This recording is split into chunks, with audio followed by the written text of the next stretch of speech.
I want you to try a little thought experiment with me to kick things off. Okay, I'm game.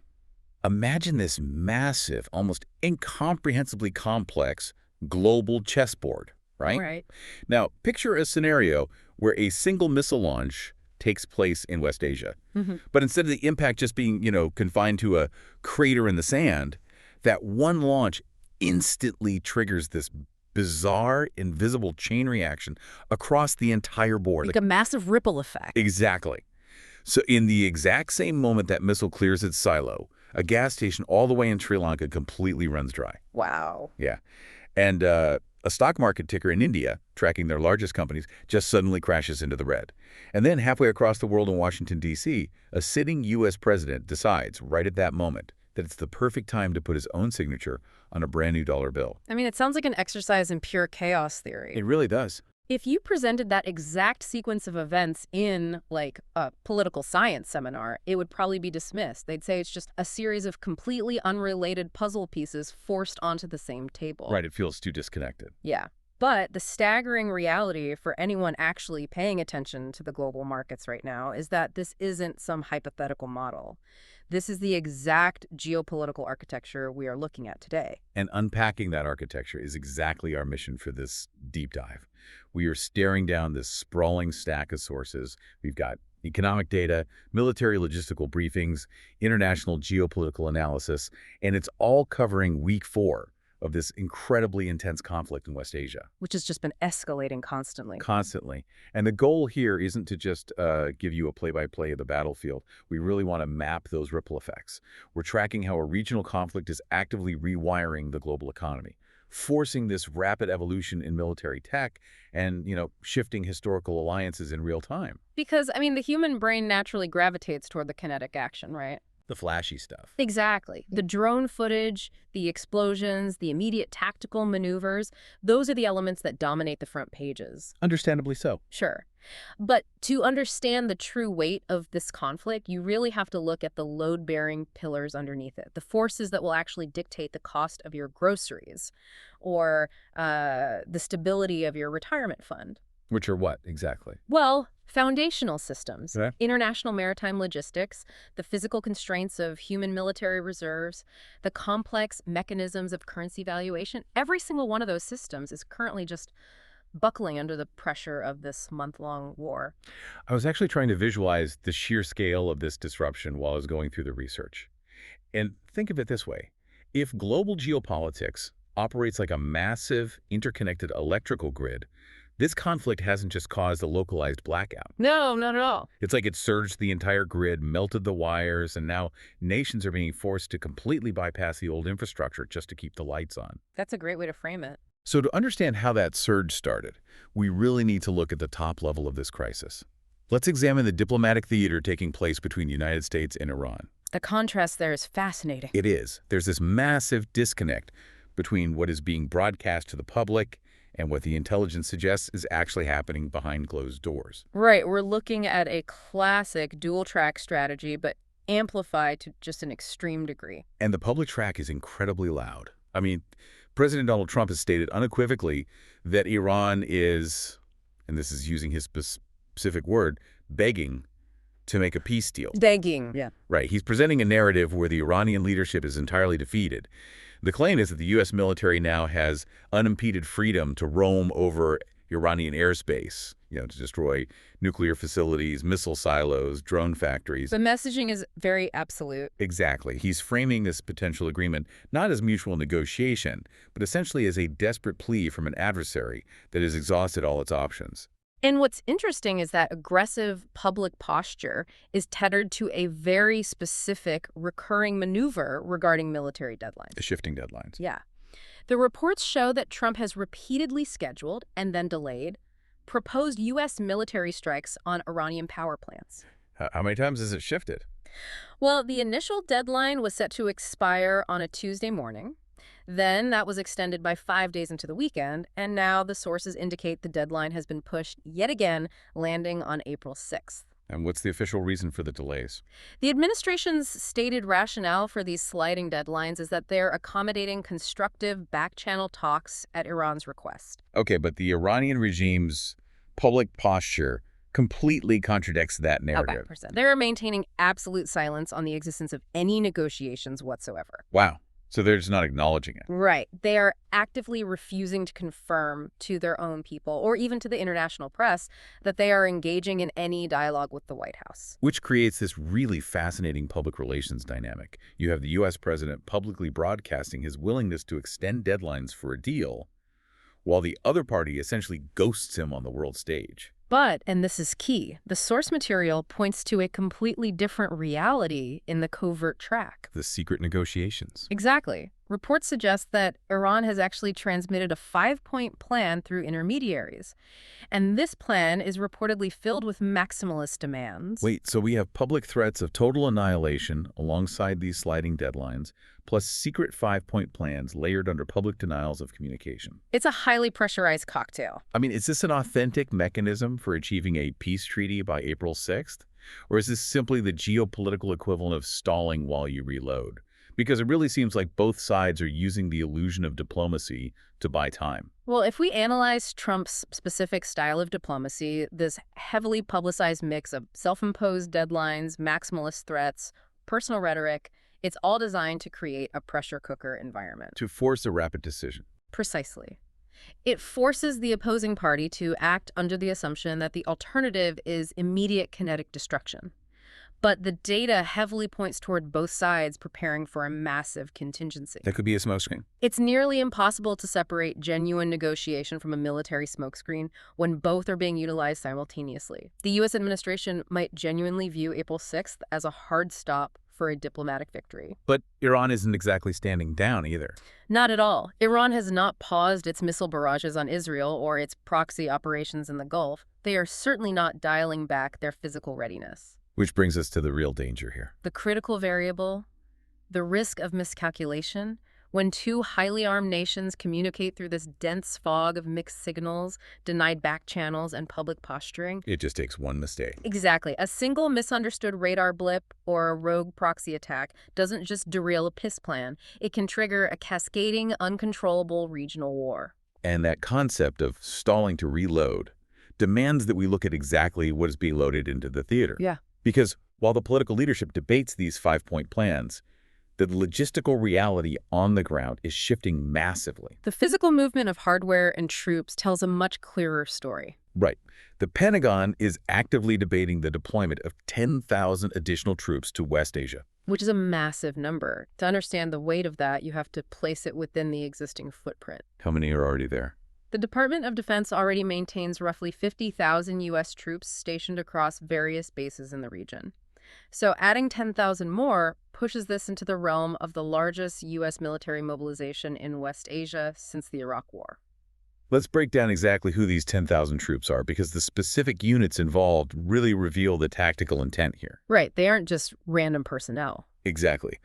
The reports specify that between 2,000 and 3,000 of these troops will be drawn from the Army's 82nd Airborne Division, specifically their immediate response unit. And the sources note they've already received written orders to deploy. Yes, but the logistical detail that really stands out to me is their mobilization window.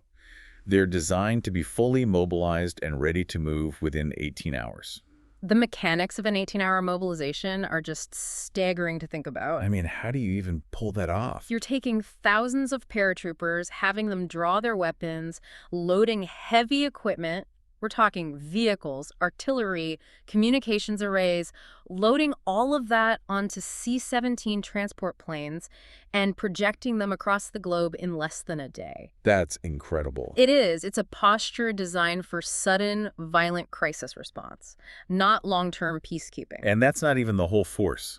The deployment also includes 2 Marine Expeditionary Units moving toward the Persian Gulf, which accounts for another 6,000 to 8,000 personnel. And for those unfamiliar, a Marine Expeditionary Unit, or MEU, is essentially a floating, self-contained military city. Right. It has its own air power, its own armor, its own logistics, all sitting right off the coast, ready to project force onto land. So you have this highly mobile, highly lethal force gathering at the edge of the Persian Gulf. And the intelligence analysts in our sources point to 3 potential targets the U.S. military might be modeling. Right, let's go through those. The first is Qeshm Island. Geographically, Qeshm is the largest island in the Persian Gulf, and it sits right in the horseshoe bend of the Strait of Hormuz. But the surface geography isn't the real target. No, the target is entirely subterranean. Tunnels. Massive ones. Qeshm Island functions as a heavily fortified armory for Iran. The intelligence indicates this extensive network of underground tunnels housing anti-ship cruise missiles, naval mines, and swarms of fast attack craft. So what's the logic there? Just neutralize the threat to the shipping lanes. Exactly. If the U.S. military neutralizes Qeshm, they fundamentally degrade Iran's ability to close or strangle the Strait of Hormuz. You remove the very weapons that threaten the maritime routes. Okay, so target 1 is about disarming the choke point. Target 2 is Karg Island. And this one is really about seizing the economic throat of the country. Karg Island is the central node of Iran's entire petroleum export infrastructure. It handles something like 90% of their crude exports, right? Roughly 90%, yes. So the theoretical operational plan here wouldn't be a permanent occupation. It would be a seizure for absolute leverage. Like holding it hostage. Precisely. If you hold Karg Island, you hold the Iranian economy hostage. You possess the collateral necessary to force Tehran to keep the broader maritime routes open. But seizing it wouldn't be easy. Not at all. The mechanism of seizing Karg is fraught with extreme risk. The Iranian military fully understands the island's value. I'm sure it's heavily defended. Extremely. The shorelines are reportedly layered with sophisticated anti-personnel and anti-armor minefields. Any amphibious assault by a Marine Expeditionary Unit would face catastrophic resistance before they even reach the beach. So it's basically an island fortress expecting an attack. Right. And then the sources detail a third potential objective, which honestly reads less like a strategic military operation and more like a theoretical extreme. The nuclear material. Exactly. Targeting Iran's processed nuclear material. The reports outline that Iran possesses over 400 kilograms of processed nuclear material. Now, neutralizing that stockpile is an obvious strategic desire for the U.S. But practically speaking. The physics and logistics of doing so with a ground force are nearly impossible. Why is that? Well, you are dealing with a vast, heavily mountainous country. The material is not just sitting on a pallet in a single warehouse. It is undoubtedly dispersed across multiple, deeply fortified subterranean facilities. So you'd have to find it first. Right. A military raid requires the target to be localized and accessible. Searching for 400 kilograms of highly specialized material across a geography like Iran's, all while under constant hostile fire, is a logistical impossibility for a force of 10,000 troops. And this brings up a massive issue with the math of this entire ground game. Let's look at a historical comparison to really understand the scale here. During the 2003 invasion of Iraq, the United States utilized roughly 160,000 troops to secure the initial invasion. Right. Now, Iran is geographically 4 times the size of Iraq, and it has significantly more challenging mountainous terrain. A surge of 10,000 troops into a country 4 times the size of Iraq. It sounds like a lot until you look at the map. It's like bringing a garden hose to a forest fire. That's a perfect analogy. So what is the actual mechanical objective of throwing a relatively small force against a massive geography? The objective relies entirely on the doctrine of asymmetric leverage, not territorial occupation. Okay, unpack that for me. The Pentagon is acutely aware that occupying Iran is a mathematical impossibility. The strategic mechanism at play is about holding specific, vital organs of the state like that Karg oil terminal hostage. You don't need a massive army for that. Exactly. You do not need a million-man army to secure an oil terminal. You need overwhelming, localized, concentrated force. You create a focal point of intense pressure. But the adversary gets a vote, right? And Iran is reacting to this localized pressure with pure mass. According to the Tasnim news agency, the mere threat of a U.S. amphibious or airborne assault has triggered a massive internal mobilization. They're reporting that 1 million volunteers have surged to enlist in the IRGC, the Iranian Revolutionary Guard Corps, and the Basij. The Basij is their internal paramilitary force, and they are a critical component of Iran's defense architecture. 1 million people is a staggering number. It is a volunteer militia deeply embedded in every neighborhood, mosque, and university in the country. Now, even if you account for the inevitable propaganda inflation of that 1 million figure. Okay, it's likely exaggerated. Sure. But the underlying reality is that Iran has an incredibly deep pool of irregular human capital. Which changes the math again. It fundamentally alters the math of the U.S. strategy. If a Marine unit attempts to hold a localized point like Karg Island, and the Iranian command is willing to expend tens of thousands of mobilized volunteers in human wave counterattacks, Then what happens? then the U.S. strategy of surgical leverage instantly devolves into a grueling, static war of attrition. And when you look at the mechanics of a war of attrition, you don't have to look far to see the devastating toll it takes on a society. While the U.S. and Iran are currently maneuvering pieces on the board, other regional forces are already locked in this grinding reality. The proxy war. Yeah. The strain of sustained multi-front conflict is pushing existing military structures to their absolute breaking point, and this is playing out vividly right now within Israel. Israel serves as a real-time case study in the extreme systemic friction generated by a prolonged multi-front war. The operational map for Israel right now is just incredibly complex. They are actively engaged on 3 separate fronts. Right. They're exchanging direct, long-range missile strikes with Iran. They are fighting a rapidly expanding ground and air war against Hezbollah in Lebanon. And the sources actually note 2 IDF soldiers were recently killed as those operations push further north. And then there's the third front. Exactly. Simultaneously, they maintain a massive, heavily strained deployment across the West Bank. The structural integrity of their military is being stress-tested in ways it was never designed to endure indefinitely. The entire region is just a web of incoming fire. Sirens are a constant reality, right? Constant. Across northern, central, and southern Israel, the data points to a recent Iranian missile that actually penetrated the defensive umbrella, striking an open area in central Israel. Did it cause casualties? That specific impact didn't result in casualties, thankfully. But the psychological and defensive energy required to maintain that alert status, 24/7, is deeply corrosive to a society.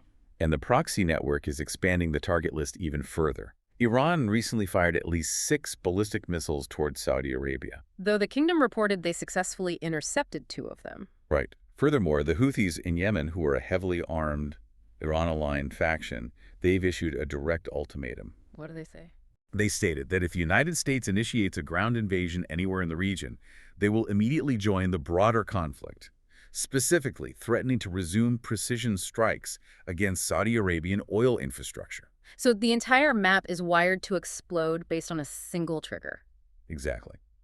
But amidst all these incoming missiles, the most shocking vulnerability revealed in the sources isn't about air defense technology, it's about the physical limit of the human beings operating the system. This is a critical vulnerability that often gets completely obscured by our focus on advanced weaponry. What's happening internally? Lieutenant General A.L. Zamir, the chief of the General Staff of the IDF, recently delivered a deeply alarming assessment behind closed doors to the political cabinet. And it leaked. It leaked.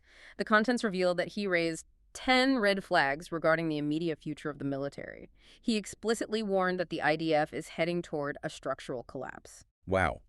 When the chief of the general staff uses a phrase like collapse in on itself, that forces you to reevaluate everything you think you know about a nation's defense capabilities.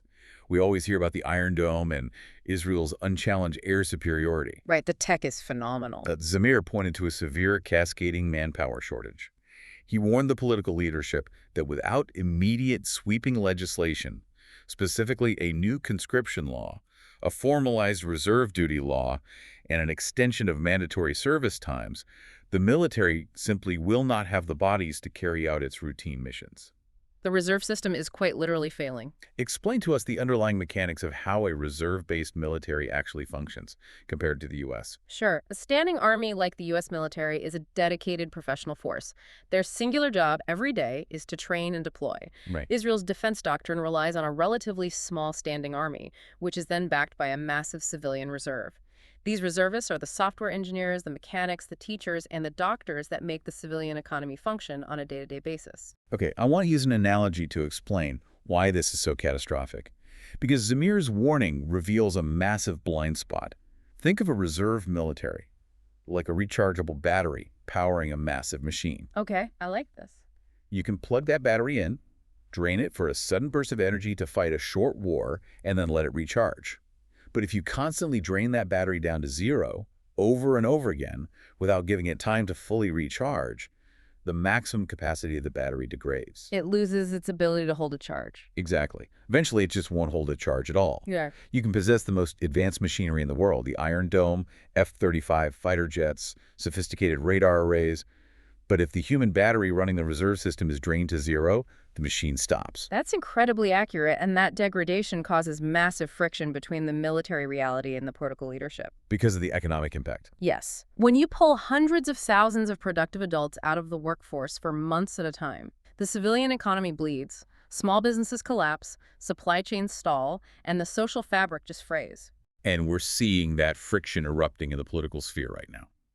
Yair Lapid, the opposition leader, is publicly attacking Prime Minister Benjamin Netanyahu. What's his argument? He's arguing that the government's current trajectory is steering the nation toward a catastrophic security disaster, specifically because the force is stretched too thin. But Netanyahu's response to an exhausted military isn't to pull back. No, it's to accelerate. Right. The reports state he issued a direct, urgent order to the IDF commanders to destroy the maximum possible capacity of the Iranian arms industry within a 48-hour window. And the mechanism driving that 48-hour window ties directly back to the diplomatic track we discussed earlier. The Trump deadlines. Exactly. Netanyahu is watching the sliding deadlines in Washington.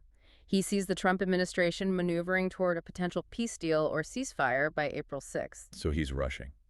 The political objective for Israel is to permanently degrade as much of Iran's military infrastructure as mathematically possible before international pressure forces a halt to operations. So you have a political timeline demanding maximum instantaneous kinetic output, colliding directly with a military structure that is desperately waving red flags about human exhaustion. It's a dangerous collision. And when a nation reaches the absolute physical limit of its human soldiers, when the reserves are depleted, the economy is straining.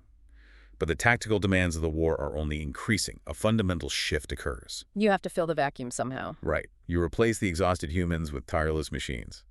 Which brings us to a terrifying inflection point in the source material: the rapid evolution and deployment of automated, uncrewed warfare in the Gulf. We are witnessing a profound architectural shift in naval combat doctrine right now. It's science fiction becoming reality. It really is. The necessity of force projection, combined with this desire to eliminate human casualties, is driving innovation at just a breakneck pace. Let's look at the specifics. The United States military has openly confirmed the active deployment of uncrewed drone boats against Iranian forces. The GR-GALs. Yes. The specific nomenclature is the Galaxy, the Global Autonomous Reconnaissance Craft. Let's look at the specs on these things. These are vessels approximately 5 meters in length. They are designed from the hull up to operate without a single human on board. So how are they piloted? They can be piloted remotely by a technician sitting thousands of miles away, or, more crucially, they can be programmed to operate fully autonomously. Just navigating and patrolling on their own algorithm? Exactly. And the Pentagon states these DRCs have already logged over 450 hours at sea in the current conflict. Now, while the official designation uses the word reconnaissance, the underlying capability is inherently lethal. We've seen this before, haven't we? We have. The modern precedent for this exact technology was established in the Black Sea. By Ukraine. Right. Ukraine, a nation without a traditional depth-water navy, utilized small, heavily explosive, autonomous surface vessels to systematically hunt and destroy major elements of the Russian Black Sea Fleet. They proved the concept. They proved the mechanism. A swarm of cheap, uncrewed boats can overwhelm the point defense systems of a massive, traditional warship. And Iran is aggressively adopting this exact asymmetric playbook. The reports detail their use of sea drones to harass and target commercial oil tankers navigating the Gulf.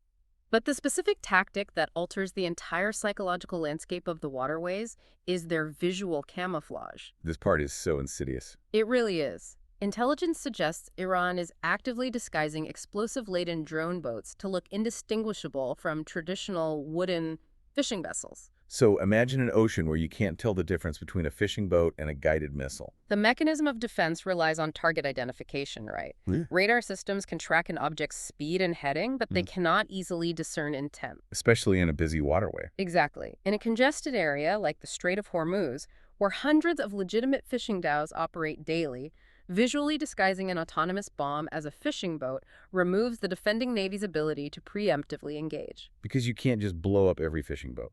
No. And if you wait until you can visually confirm it is a threat, it is often too close to stop. But the automation of the battlefield isn't restricted to the water. The source material details an incredibly concerning development. involving miniaturized, automated munitions on land. The micromunitions. Right. Iran has publicly accused the United States of deploying specific micromunitions near a highly sensitive missile facility outside of Shiraz, and the visual description provided by Iranian media is alarming. They describe explosive devices roughly the size of a standard tuna can. A tuna can. Yeah, and they've identified these devices as the BLU-91B anti-tank mine. Okay, so the BLU-91B is a critical component of what the U.S. military designates as the Gator mine system. This is a system designed for rapid area denial operations. So how are they deployed? The delivery mechanism is key here. These aren't buried manually by combat engineers. They are scatterable. Meaning they're dropped. Exactly. They are dropped from the air by aircraft or drones dispersing hundreds of these small munitions across a wide geographical area. And the mechanism of how they detonate is what makes them so lethal to a logistics network. They utilize magnetic and seismic sensors. They are designed to detonate if a heavy vehicle drives over them. But they also have anti-handling fuses, right? Yes. If an explosive ordnance disposal technician or even just a civilian attempts to pick one up, move it, or open it, it detonates. It paralyzes the area. Completely. The sheer presence of these micromunitions, whether it's confirmed they were dropped by the U.S. or not, completely paralyzes the movement of personnel and equipment around a facility. You just cannot operate a missile base if the asphalt outside is randomly seeded with explosive tuna cans. What we are analyzing here is a fundamental shift toward the war of systems. Right. For the entirety of the 20th century, naval and terrestrial dominance was dictated by massive industrial scale. The nation that could forge the largest steel hull, mount the longest-range artillery, and house the most sailors commanded the sea. The mechanism of power was just size. Size and firepower scale. And now that entire paradigm is inverted. Are we witnessing the end of traditional naval warfare, where massive, multi-billion-dollar warships are basically just sitting ducks for $10,000 drones? Imagine the reality for a naval commander sitting on the bridge of a Ford-class aircraft carrier. You are commanding a vessel that cost $13 billion to build. With 5,000 sailors on board. Right, and powered by 2 nuclear reactors. And your primary strategic threat isn't another massive ship. It is a swarm of cheap fiberglass boats driven by algorithms, carrying a payload of high explosives, and indistinguishable from local fishing traffic. It's a logistical nightmare. The massive scale of the aircraft carrier no longer represents invulnerability. It represents a massive, slow-moving target. The math of asymmetric warfare dictates that a cheap, precision drone swarm will eventually exhaust the multi-million-dollar interceptor missiles of the defending ship. And when the geometry of naval warfare fundamentally shifts inside a geographical choke point like the Strait of Hormuz, the consequences immediately breach the boundaries of the military theater. The economic impact is instant. Because the Strait of Hormuz is the single most vital energy artery on the planet. Approximately 20% of the world's entire daily consumption of crude oil flows through that narrow band of water. It's massive. So when you introduce autonomous explosive boats and scatterable mines into that specific artery, the economic shockwave travels outward instantly. This is where the abstract geopolitical theory crashes violently into the daily reality of billions of people. Absolutely. The global energy markets are in a state of absolute panic right now. Before this conflict accelerated, a barrel of crude oil was trading at a relatively stable baseline of around $70. And now? The sheer threat of the strait being compromised, combined with the ongoing disruptions, has caused the price to permanently breach the $100 mark. Wow. And when the foundational cost of energy spikes by 40%, the economic devastation tears across the developing world with terrifying speed. The rationing measures we're seeing in the sources are extreme. They look like the logistical footing of a global world war. Yes. Well, the mechanism of this devastation is simple.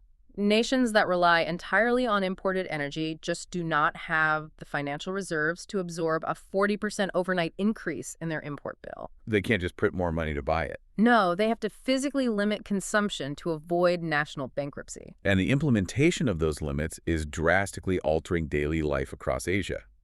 In Sri Lanka, the government has instituted a strict digital rationing infrastructure. How does that work? Private citizens are limited to purchasing exactly 15 liters of petrol per week. And to enforce this, every motorist must scan a government-issued QR code at the physical pump before a single drop of fuel is dispensed. That is incredibly strict. It gets worse. Myanmar has resorted to a draconian odd-even mandate based on license plates. Half the country is banned from buying fuel on any given day. Wow.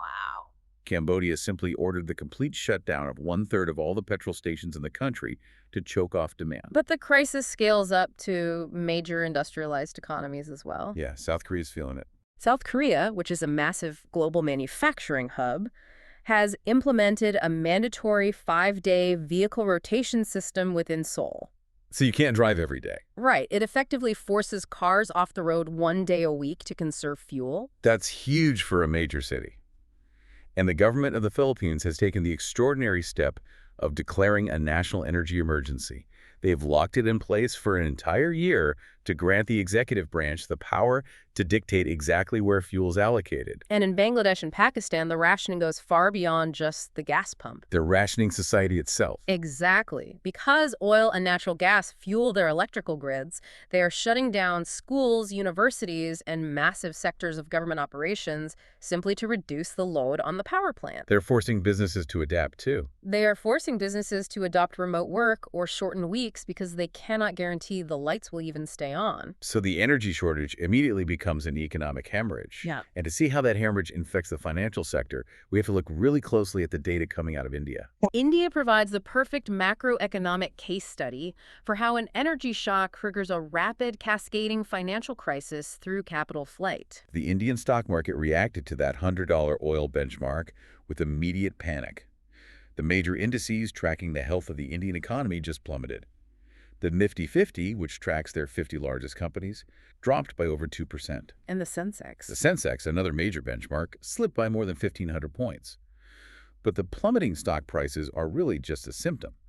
The underlying disease is the massive exodus of foreign capital. The sell-off was historic. The data shows that foreign investors panicked and sold off $12 billion worth of Indian equities. It marks the largest single monthly outflow of foreign capital on record. They also dumped an additional $1 billion in Indian government bonds.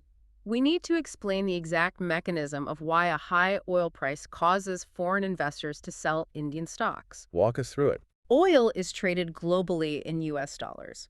When the price of oil spikes from $70 to $100, India suddenly requires billions of additional U.S. dollars just to maintain their baseline energy imports. So they had to buy dollars. Right. To get those dollars, they have to sell their own currency, the rupee, on the open market. This massive sell-off floods the market with rupees, driving the value of the currency down. And the sources note exactly that. The Indian rupee hit a historic low, falling past 94 to the U.S. dollar. Now, put yourself in the shoes of a foreign investor holding Indian stocks. Yep. Even if the Indian company you invested in is perfectly healthy, the value of the rupee is collapsing. When you eventually sell that stock and convert your profits back into dollars or euros, you are going to take a massive loss purely on the exchange rate. So you panic and sell. Exactly.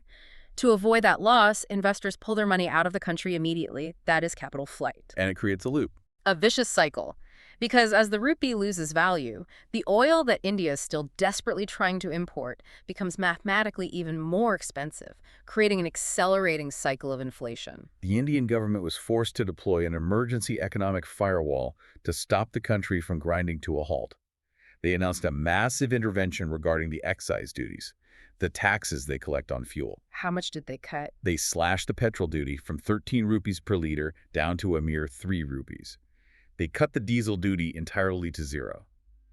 But the crucial mechanism the public needs to understand here is that this massive tax cut does not make gas cheaper at the pump. Exactly. The oil marketing companies have been absorbing the brutal cost of $100 crude for weeks, just bleeding capital to keep the pumps flowing. So the tax cut just breaks even. If the government had not erased those taxes, those companies would have had no choice but to pass the true cost onto the consumer, triggering an explosive overnight price hike that would paralyze the transport sector. So the government is essentially sacrificing its own crucial tax revenue to build a dam, shielding the consumer from the floodwaters of global inflation. But a tax cut is a temporary shock absorber, right? It's not a cure. The deeper structural warning from economists is that the Reserve Bank of India will likely be forced to raise interest rates aggressively. Because raising interest rates makes borrowing money more expensive. When loans are expensive, businesses stop expanding, hiring slows down, and consumers stop spending. You essentially induce an economic slowdown to kill the inflation. It's a brutal domino effect. It is. But this isn't just an isolated Asian phenomenon. The mechanics of the energy market ensure the shockwave hits the West just as hard. Look at the data from the United States. In just a 4-week window, the average price of petrol surged 30% to $3.97 a gallon. And diesel? The price of diesel exploded by nearly 50%. Diesel is the absolute lifeblood of physical commerce. A 50% increase in diesel doesn't just hurt truckers, it exponentially increases the logistical cost of moving every single piece of produce, every pharmaceutical, and every consumer good from a warehouse to a retail shelf.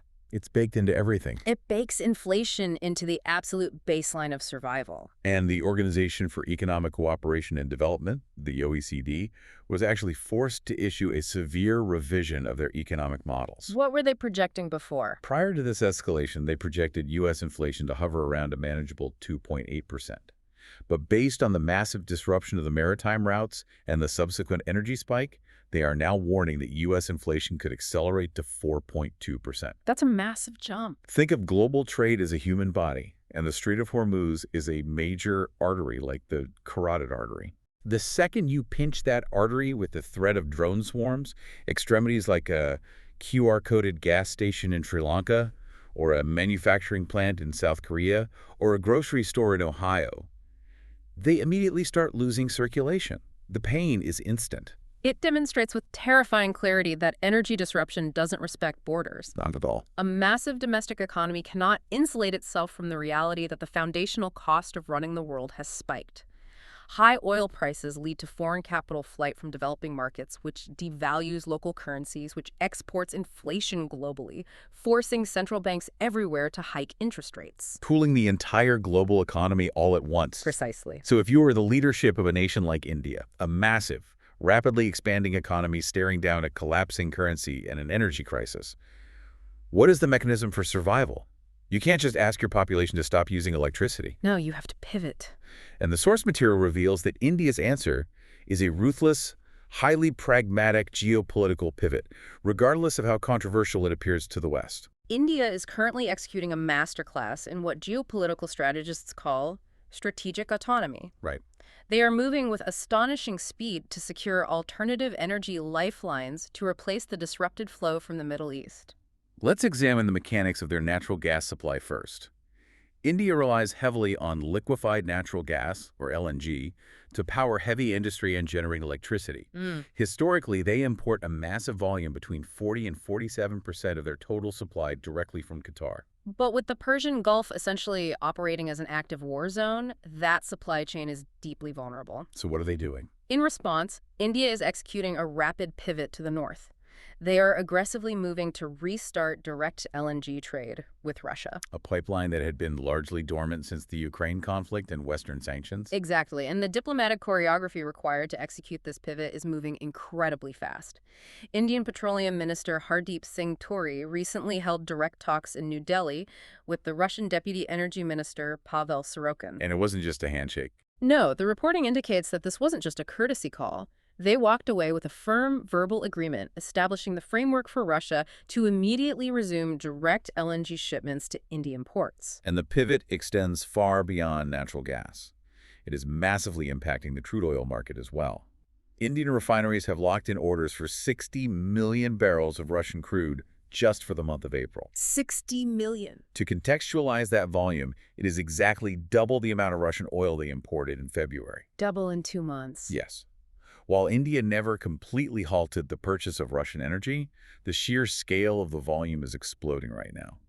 But the detail in the data that I find truly fascinating is the complete inversion of the pricing mechanics. The leverage in the global energy market has completely flipped.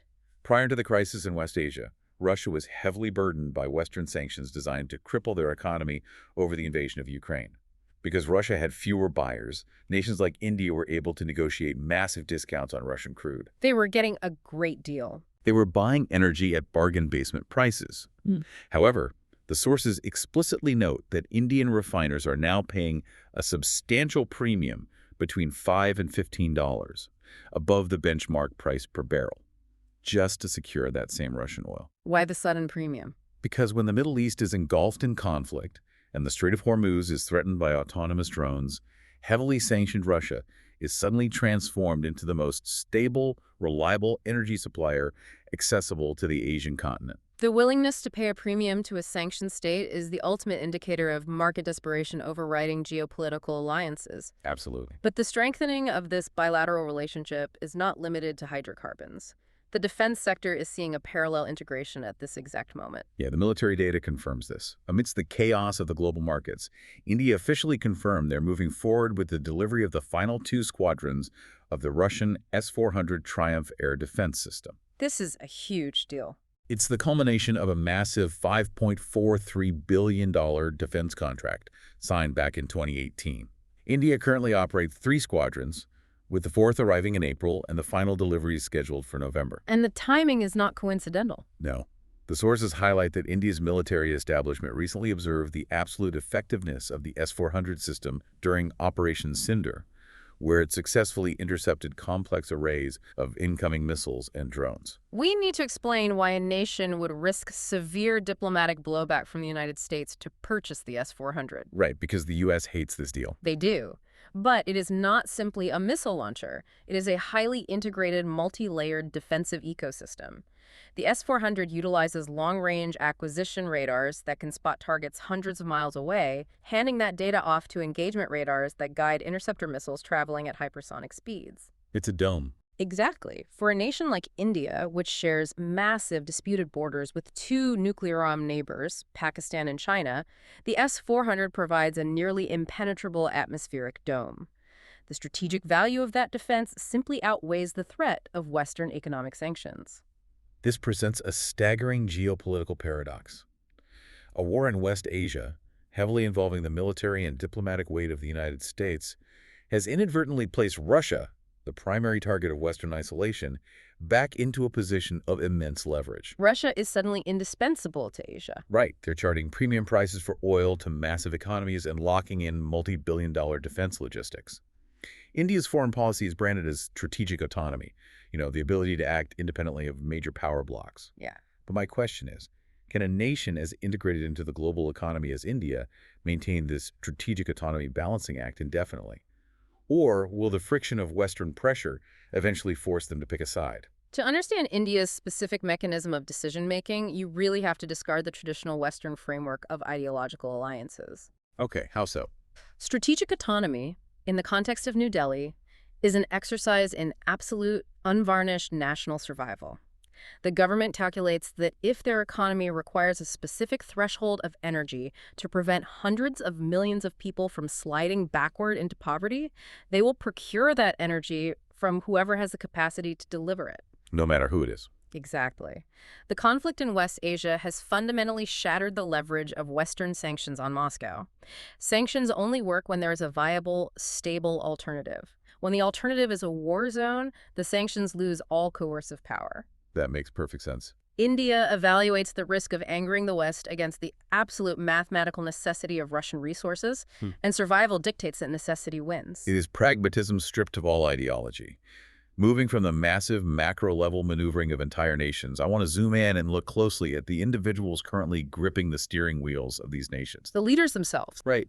If you look at the historical timeline, periods of extreme systemic stress consistently elevate highly unconventional, non-traditional leaders.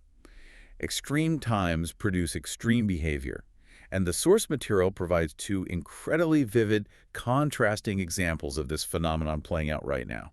Observing the psychology and behavioral mechanics of leadership during a compounding crisis reveals a great deal about the health of the underlying political systems. Let's begin in Washington. At the exact moment the global supply chain is fracturing and the Pentagon is mobilizing paratroopers, President Donald Trump is focusing his executive attention on the physical aesthetic of the national currency. The dollar bill. Yes.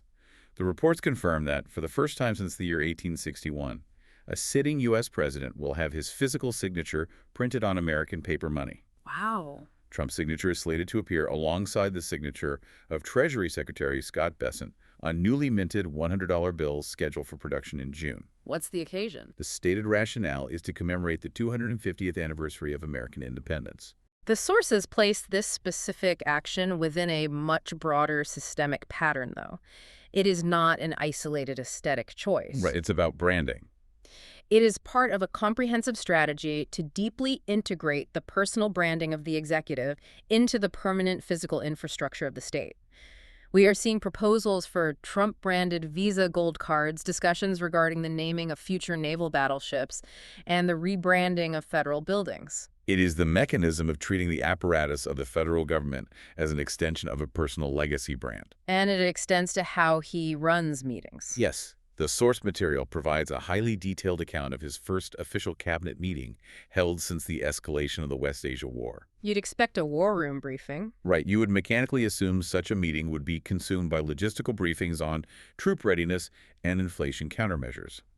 Instead, the reporting impartially details a highly unconventional proceeding. What happened? The president reportedly spent time discussing the physical appearance of a Treasury official, noting that the individual had nice glasses and looked like they were cast by a Hollywood director. Visual casting. Exactly. He further discussed the internal guilt he felt over allocating government funds to purchase $1,000 gold and silver ballpoint pens, which he was handing out to children who, he noted, did not comprehend their value. And all of this while the West Asia War rages. The recounting of that meeting highlights a complete detachment from the traditional institutional mechanics of executive leadership. It is a governing style that operates entirely outside the historical parameters of crisis management. It's totally unconventional. However, this systemic rejection of traditional political behavior is not a uniquely American phenomenon. We can observe a parallel, yet entirely different manifestation of this trend by looking at the recent political upheaval in Nepal. The situation in Kathmandu is a fascinating counterbalance to Washington. The country recently swore in a new prime minister named Balendra Shah, universally known as Balin. Let's look at his background. Let's examine the mechanics of his background because it's wild. He is 35 years old. He holds a degree in structural engineering. He served as a local mayor. And he built a massive public following as a hip-hop artist and rapper. A rapper PM. Yes. He ascended to the highest office in the nation, leading the Rashtriya Swatantra Party. And his rise wasn't born out of traditional coalition building. It was the direct result of a massive, visceral uprising led by the youth demographic against systemic, entrenched government corruption. And it was a violent uprising, right? The sources note the severe gravity of this movement, documenting that 77 individuals were killed during clashes with the state during these protests. Balin Shah represents the total physical rejection of a completely fractured political establishment. To understand the mechanism of his rise, you have to look at the instability that preceded him. It was a revolving door. Nepal has cycled through 14 different prime ministers in a span of just 18 years. The traditional political machinery was entirely paralyzed by internal factionalism and deep-seated corruption. Because they wanted a total break. The mandate handed to Shah by the youth is a literal demand for structural integrity.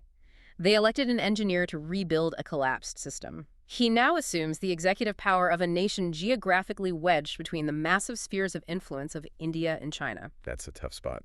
He is tasked with balancing those towering geopolitical forces while simultaneously attempting to resuscitate a domestic economy.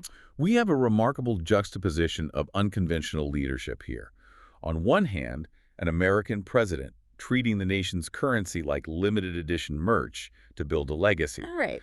On the other, a 35-year-old rapper in Nepal handed the keys to a nation by a generation desperate for structural integrity.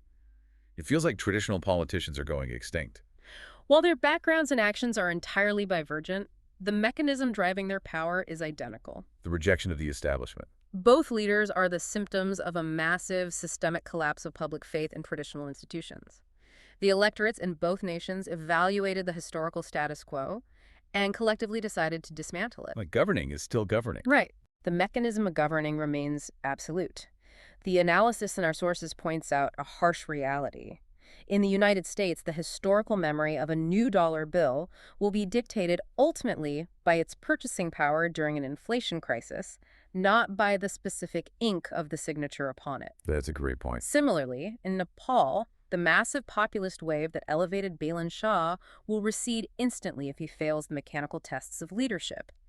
If he cannot generate jobs, successfully navigate the crushing gravity of China and India, and install the structural transparency his voters died for, he won't last. The reality of logistics always supersedes the popularity of the leader. Exactly. Before we conclude this deep dive, it's vital that we pull back and do a quick scan of the broader horizon.